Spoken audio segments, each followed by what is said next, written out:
everybody. Robin Giesler, Helson Gracie Jiu-Jitsu Academy, Columbus, Ohio. We're going to talk about the most common self-defense situation of all time. How to defend the sucker punch. Just recently there was a video going around on Facebook, you may have seen it, where this guy took different snippets of video from all across the web. There's, just people pulling out their cell phones and taking video of people getting sucker punched. And what he did was he timed it from the start of the action of the movement till the time that the punch landed. And what they came up with was somewhere, each time, the fastest was somewhere around 200, 220 milliseconds. And then maybe the longest was somewhere around 450, somewhere around there. So like 0.4 of a second, 0.2 of a second. Well, the fastest human reaction time is somewhere around 0.2 of a second, just under, or maybe a little bit lower. And that sort of gradually declines the older we get. So we want to make sure, the one thing that's really, really important when you're talking about your defense is that we're dealing with the element of surprise. That is the biggest problem here, is that if he is the threat and he decides to throw a punch, action is always faster than reaction. So our defense has to be more efficient than the attack. Okay? So the first thing we need to do, if we're able to keep this from being a problem in the first place, is keep distance, create distance. If I feel a threat from this guy, I want to get away from him. That way I have the element of surprise back on my side. If I create this sort of barrier, I say, you need to stay away from me, don't come any closer. I've warned him, if he steps into this boundary, now he's declared war, so to speak, right?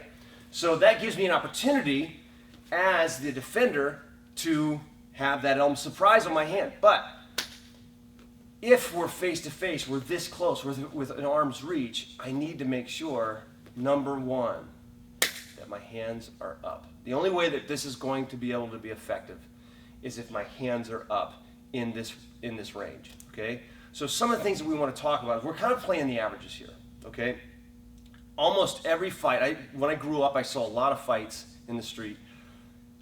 Every single fight I saw, every single one of them, with very few exceptions, started with an overhand haymaker. And automatically, I get to the point where I could tell, oh, this guy's right-handed. How would I know that? Because of how he steps, how he shifts his weight, right? We got to look for the cues, right? So if my foot is back, I'm sort of telling him that my strongest side is back here, my right hand. So we want to make sure in this distance that we're closing the stance. That means if his left foot is in front, I want my left foot in front, okay? So if his strong side's back, if this is his right arm, I keep my right side back. Okay? The other thing we want to do is make sure that the hands are up. Like we said before, they could be up like this. They could be up like this. Hey man, what's going on? How you doing? Right? So that I can move in. This has to be more efficient than his attack. Okay? Some of the other cues I want to make sure that I'm paying attention to are how he's behaving, how he's talking to me. Right? If he's agitated, if he's a little bit nervous, right? And if he's kind of moving, shifting his weight. If what he's telling me is he's shifting his weight, is he's loading that punch up. He's getting ready to throw it. He's building up the courage. Okay? And sometimes they'll even clench their fists, right? Just like this, not even aware. Like sometimes I don't want to look at his fist right now. I want to look at his eyes, but I need to make sure I'm using my peripheral vision and I'm seeing everything that's going on. Okay? So if we're standing here, I want to make sure that I'm blocking from the origin outward, okay? The punch is going to be moving too fast. Like I said, we're using the law of averages here. Almost always it's going to be that right hand.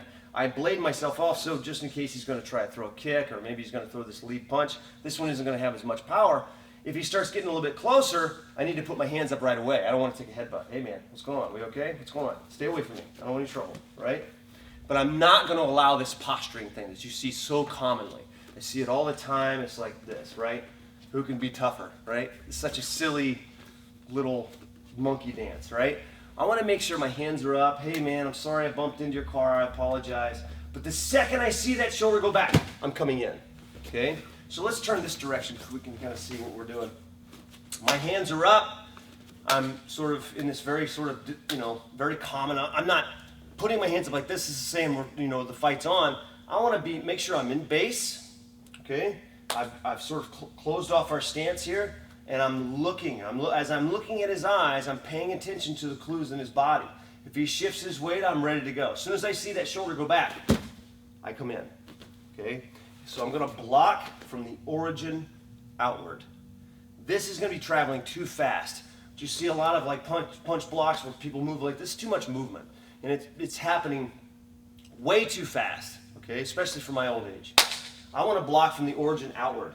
So what I mean by that is looking here in the center line and tracking from the shoulder outward. This is happening too fast, but I can block from here. I can see this. So my arms are going to come in, starting this way a little bit.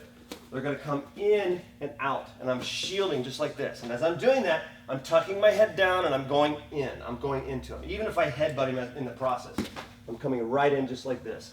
And on the opposite side, I want to make sure I'm blocking that too, because if number one punch doesn't land, number two is right behind it, okay? So whether he wants to try an uppercut or an outward punch, I need to make sure that I'm shielding it with my forearm. And you'll see my hands wrapping around the back here. I want to make this good connection. Once I have that, then I can decide what I want to do. What we practice a lot of times is sometimes ending with a hip throw. He goes to throw the punch, I block, I'll swim into the side, step in front, here, okay? Or very simply, just getting to a clinch. Even if I'm in a very crazy situation and I make this connection, maybe I just want to get away from this guy. So I clinch for a second and then I push him off, right? And then run or do whatever I need to do, okay? One other option we have here, he goes to throw this punch, I block, I come to the side here, I'm wrapping up his arm. He wants his arm back. Sometimes it's very simple just to scoop his leg here for that very simple leg hook takedown. What you decide to do after that, really you've got a lot of options, okay? The main thing I want to do is make sure that I'm not moving away from the punch. I'm not moving backwards. I want to make sure I'm in base and I'm moving forward, okay? So if I see that punch go back, right away I come in and I trap, okay? So give that a try. Play around with your partner. Sometimes you can do this little drill where, my hands are down, he's going to just try to touch my shoulder, right? And I've got to block it. If my hand's down, if he goes fast, bring the almost like you're going to throw a punch, right? You want to, yeah. Sometimes I may get my hand up, but I'm not going to have an appropriate response that's going to stop that strike from landing. Do it again.